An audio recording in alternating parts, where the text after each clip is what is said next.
Hello বন্ধুরা, কেমন আছো তোমরা সবাই? আশা করি সবাই ভালো আছো। আমি শ্যাম আর তোমরা দেখছো হাই ফ্লেয়ার।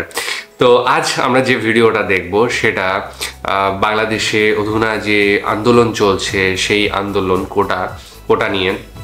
সেই আন্দোলনের ওপরে 10 জন মানুষের ডায়লগ রয়েছে যেটা সাহসী বলা চলে, এবং সেই 10 সাহসী ডায়লগ নিয়েই আজকের এই উপস্থাপনা। কোটা আন্দোলনে ভাইরাল 10 সাহসী ডায়লগ। তো আমরা দেখেছি প্রত্যেকেই মানে তাদের সুর চড়িয়েছে সমস্ত, মানে শুধু ছাত্ররাই নয়, সাধারণ মানুষ তথা শিল্পী যারা রয়েছে, শিল্পী মানুষ, ক্রীড়াবিদ, সবাই কিন্তু এর বিরুদ্ধে কথা বলেছে। এবং সেই কথাগুলো কোনোটা হয়তো মিডিয়ায় ভীষণভাবে নিয়েছে বেশি করে, কোনোটা সোশ্যাল মিডিয়ায় অনেক বেশি ভাইরাল হয়ে গিয়েছে। তো সেই সমস্ত টুকরো টুকরো যে সমস্ত কথাবার্তাগুলো ছিল সেগুলো নিয়ে আজকে ভিডিও। ডেসক্রিপশন বক্সে লিঙ্ক দিয়ে রাখবো, সেখানে গিয়ে অরিজিনাল ভিডিওটা দেখো, সাথে সাথে চ্যানেলটাকে লাইক, শেয়ার, সাবস্ক্রাইব করে দিও। তো চলো ভিডিওটা দেখে নিই, তারপর আরও কথা হবে। স্বায়ত্তশাসিত প্রতিষ্ঠানের স্টুডেন্ট, সরকার এখানে নাক গলাইতেই পারে না। They have no right. আপনি স্যাটের মন্ত্রী, স্যাটের প্রধানমন্ত্রী, হ্যাঁ?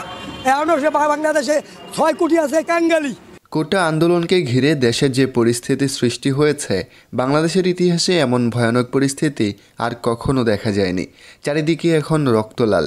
এই পরিস্থিতিতে আমাদের ছাত্র সমাজ এখনও যেভাবে গর্জন দিয়ে যাচ্ছে, সেগুলো শুনলে বুকের মধ্যে একটা কাঁপন সৃষ্টি হয়, একটা আলাদা সাহস তৈরি হয়। গোষ্ঠীমারি রাজনৈতিক দল, আমার দরকার আমাদের সন্তানদের বাঁচানো। আমি এখানে থাকবো, এখান থেকে আমাকে কেউ সরাইতে পারবে না। ভাই আমার দিকে তাকান, ভাই আমার দিকে তাকান। এই ভিডিওতে আমরা আপনাদের সেসব সাহসী গর্জন শোনাবো, যেগুলো শুনলে আপনিও জ্বলে উঠবেন। চলুন লাইক দিয়ে শুরু করা যাক। ঢাকা বিশ্ববিদ্যালয়ে পড়তেন আপনি? ঢাকা বিশ্ববিদ্যালয়ে পড়তেন? ভাই আমার দিকে তাকান, ভাই আমার দিকে তাকান। বলেন কত টাকা বিজনেস আপনার? 35 হবে শিওর। আরে আল্লাহ ভাই, আপনি সিনিয়র বাবা। একজন পাবলিক সার্ভিস যে দেয় তার থেকে আমি বেসিক কোশ্চেন করতে পারি না? পারি কি না? এটা তো প্রভু, অবশ্যই পারি। এই বোনটির কথাগুলো শুনেই হয়তো আপনারা বুঝতে পারছেন তার বুকে সাহস কতটা। তার কথাগুলোর মধ্যে একটা জেদ লুকিয়ে আছে। পুলিশের মুখের উপর তার কথাগুলো ভাল লাগছে। এই পুলিশদের ব্রেইন আছে ডিউতে পড়ার, ফাইজলামি করে তারা আমাদের সাথে।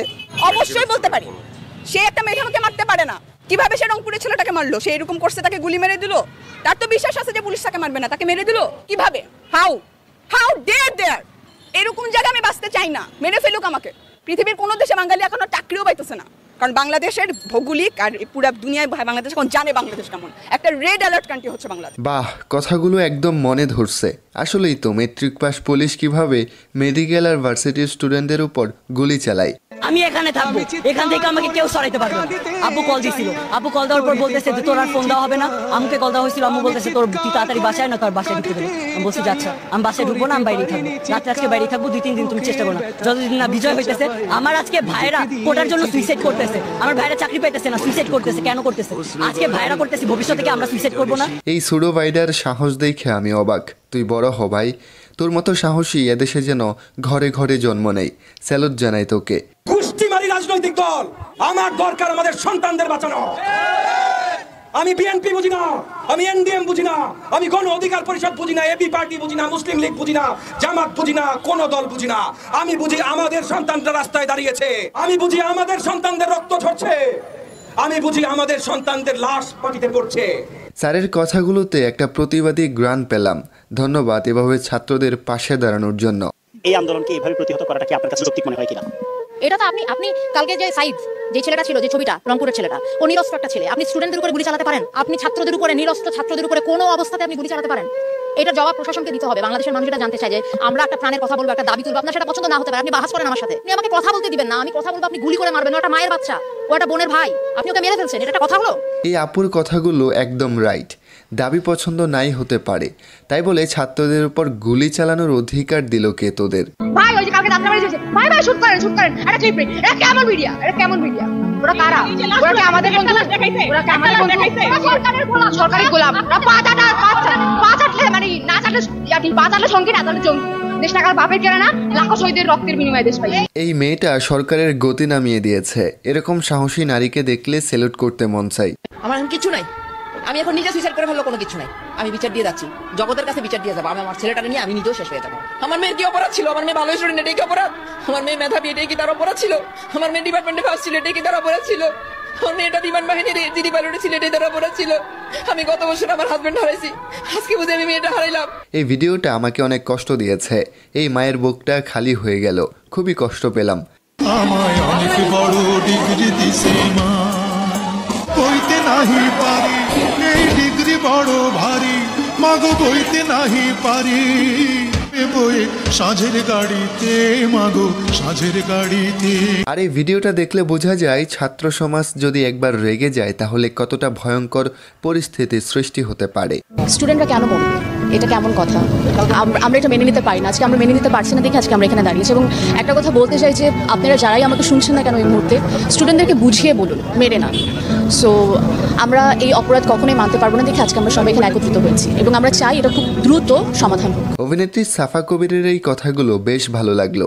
তিনি এই আন্দোলনে ছাত্রদের পাশে ছিলেন।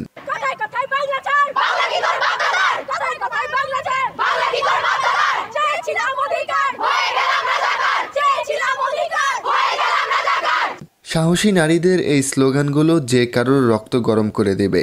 তাদের স্লোগানে প্রতিবাদের গন্ধ পাওয়া যায়। আপনি স্যাটের মন্ত্রী, স্যাটের প্রধানমন্ত্রী, হ্যাঁ? এখন বাংলাদেশে 6 কোটি আছে কাঙ্গালি, আর আপনি কোন গরিব নাই। রাস্তায় নামে একদিন ঘুমাইয়া দেখেন, ঘুমাইয়া দেখেন। তাছাড়া ধরে ধরে ভরে থই, ধরে ধরে ভরে তো পলানের রাস্তা পাবা না। ওই কাকা কইছো না, পাবা না পলানের রাস্তা। আর যাই হোক, চাচার এই কথাগুলো আমার সবচেয়ে বেশি ভালো লেগেছে। তার কথাগুলো 100% সত্য। না মেনে উপায় আছে?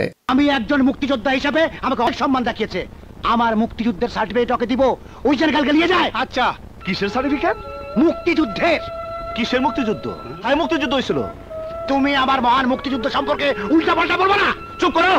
মুক্তিযুদ্ধ যদি হইতো আর সত্যি যদি মানুষের মুক্তি হইতো তাহলে তোমার সার্টিফিকেট দেখে আমার চাকরি নিতে হইতো না। ফার্স্ট ক্লাস পাওয়ার পর 5 বছর ধরে ঘরে বেকার বলেছি। থাম না, মুক্তিযুদ্ধ তো এখন করবো। কি বলিস? প্রয়াত চিত্রনায়ক মান্নার 2001 সালের এই ছবির কথাগুলো 2024 সালে এসে 100% মিলে গেল। আমরা কেন হল ছাড়বো? আমরা স্বায়ত্তশাসিত প্রতিষ্ঠানের স্টুডেন্ট। সরকার এখানে নাক গলাইতেই পারে না। They have no right. আপনাকে মাঠে নামাইয়েন না। শান্ত হিংস্র বাঘিনী বাঘকে মাঠে নামাইয়েন না। এগুলো তো যুবক। আমরা তো অযৌক্তিক কোনো দাবি নিয়ে এখানে আসিনি। আমরা বলিনি এই কোটা বাতিল করেন, আমরা বলছি সংস্কার করেন। আমরা মেরে বের হবো, লাশ হয়ে বের হবো ওখান থেকে। আমরা লাশ হয়ে বের হবো ওখান থেকে। এই আপুটার কথাগুলোর মধ্যে একটা শক্তি আছে। সরকারকে উদ্দেশ্য করে এভাবে কথা বলতে বুকে সাহস লাগে, যা এই মেয়েটার রয়েছে। দেশ বিক্রি করে খাইয়ে দিছে অলরেডি। দেশের মানুষের বুকে পাখির মতো গুলি করছে। দেখাল, আমি দেখাচ্ছি। এই দেখেন, মাথায়, হাতে, এই হাতে বুকে আছে গুলি, এমন ভাবে করছে। আর আমার হাতে অলরেডি ওনাদের ছোড়া, ওনাদের গুলাকি। এই ভাইটার কথাগুলো শুনে অনেক খারাপ লাগলো। তার মাথাতেও গুলি লেগেছে। কতটা নিচে নামতে পারে বাংলার পুলিশ একবার ভেবে দেখুন।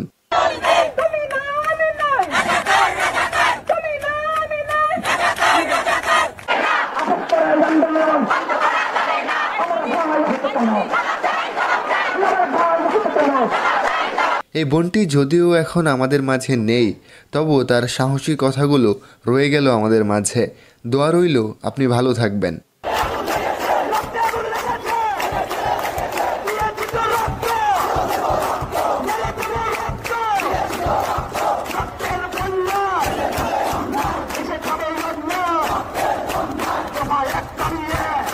এই ভিডিওটা এখন বেশ ভাইরাল।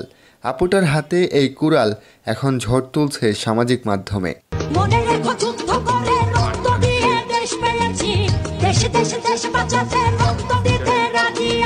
হাজার হাজার পুলিশের সামনে দাঁড়িয়ে এই ভাইটার গর্জনগুলো কতই না সাহসের। প্রতিটা মায়ের বুকে যেন এমন ছেলে জন্ম নেই। আজকের এই ভিডিওর কোন ডায়লগটা বা কোন গর্জনটা আপনার মনে ধরেছে অবশ্যই কমেন্টস করে জানাবেন। দেখা হচ্ছে পরের ভিডিওতে। ধন্যবাদ সবাইকে। আচ্ছা, ভিডিওটা দেখার পর সত্যি গা গরম হয়ে গেছে, মানে রক্ত গরম হওয়ার মতোই তাদের কথাবার্তা ছিল। যেগুলো প্রতিবাদী ভাষা হওয়া দরকার সেটাই ছিল, এবং আমার মনে হয় যে আমিও যদি সেখানে নিজে উপস্থিত থাকতাম তাহলে তাদের সাথে কাঁধে কাঁধ মিলিয়ে এই লড়াইটা হয়তো আমিও লড়তে পারতাম। তো এই যে একটা মোটিভেশন দরকার সেটা কিন্তু এখান থেকেই চলে আসে। প্রচুর মানুষ রয়েছে যাদের আমরা ক্যামেরার বাইরেও হয়তো অনেকে রয়েছে যাদেরকে আমরা দেখতে পাইনি, তারাও মানে সমান গুরুত্বপূর্ণ ভূমিকা পালন করেছে, এবং তারা যে সমস্ত কথাবার্তা বলেছে, তাদের যে প্রতিবাদের ভাষাটা ছিল সেটা হয়তো এর থেকেও অনেক কিছু গরম ছিল, কিন্তু কিছু কিছু বিষয় আমাদের যে চোখের সামনে আসে সেগুলো নিয়ে অবশ্যই জনমানুষে একটা আলাদা রকম পরিস্থিতির সৃষ্টি হয়। তো আজকে যে কথাগুলো শুনলাম প্রত্যেকের কথাই ভীষণ ভালো এবং ভীষণ গুরুত্বপূর্ণ। প্রত্যেকটা পয়েন্ট একদম টু দি পয়েন্ট আর কি বলা চলে, সে যেভাবেই বলুক না কেন। এবং যে কজনের দেখলাম তার মধ্যে মাঝখানে একজন দিদির দেখলাম, এখানেও বলা হয়নি তার নামটা, আমার এই মুহূর্তে মনে পড়ছে না, তবে উনি কিন্তু তোমরাও জানো, অনেকেই জানো হয়তো বা, অবশ্যই কমেন্ট সেকশনের নামটা লিখবে। আমার এই মুহূর্তে মনে পড়ছে না। তার গান আমি শুনেছি এবং তার গানগুলো কিন্তু প্রতিবাদী হয় এবং সাথে সাথে শৈশব নিয়ে হয়। তো সেই প্রতিবাদী গানে কিন্তু তিনি অনেকবার তার নিজের লেখা, নিজের সুর করা অনেক গান আমি শুনেছি। বিশেষ করে ইউটিউব যখন স্টার্ট করি প্রথম দিকে তখন 2 থেকে 3টে আমি গান শুনেছিলাম, কিন্তু এই মুহূর্তে আমার নামটা মনে পড়ছে না। তোমরা কাইন্ডলি যদি জেনে থাকো তাহলে অবশ্যই নামটা মনে করিয়ে দিও। আমি খোঁজারও চেষ্টা করলাম আমার ইউটিউব থেকেই, কিন্তু সেই নামটা আমি খুঁজে পেলাম না। যাই হোক, তাকে দেখে ভালো লাগলো। এবং বাচ্চাটা কি গুছিয়ে কথা বলছে, মানে বয়স কতই বা হবে, এখনো 15-16 আমার মনে হয় না বয়স, ওই ওর ধারে কাছে বা তার বেশি হতে পারে না আমার মনে হলো যেটা দেখে।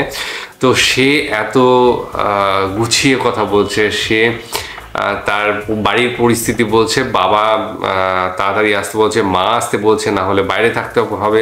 সে বলছে আমি আমার ভাইদের জন্য আমি বাইরে থাকতেও রাজি আছি। এবং ধর্ম, বর্ণ, জাত নির্বিশেষে কিন্তু এই আন্দোলনে সবাই কিন্তু জড়িয়েছে। সবাই তাদের যেটুকু দেওয়ার, যতটুকু তারা দিতে পেরেছে ততটুকু দিয়েছে এবং সবাই চেষ্টা করেছে। এবং সত্যি ভুল কাজ যেগুলো হয়েছে, কিছু তো অবশ্যই ভুল হয়েছে, যেটা সরকারের তরফ থেকে গুলি চালানোর ব্যাপারটা মানুষ সব মেনে নিতে পারেনি। এবং এটা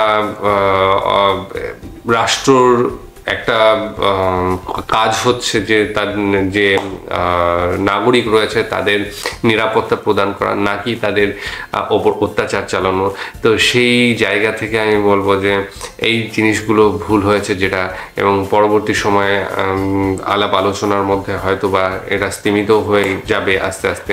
তবে একটা ক্ষত হয়ে রইলো বাংলাদেশের মানে বুকেই আর কি বলা চলে।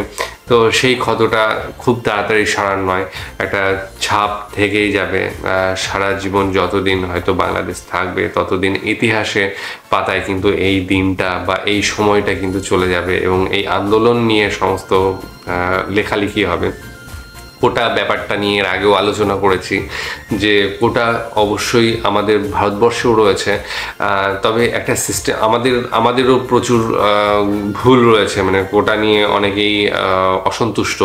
কিন্তু তারপরেও যতটুকু সংশোধন, এখানে যেটা বলা হলো, কোটা পুরো তুলে দিতে হবে না, কিন্তু সংশোধন করা প্রয়োজন প্রত্যেকটা জায়গায়। যেখানে সংশোধনের জায়গা রয়েছে সেই জায়গাটা কিন্তু সংশোধন অবশ্যই করা দরকার।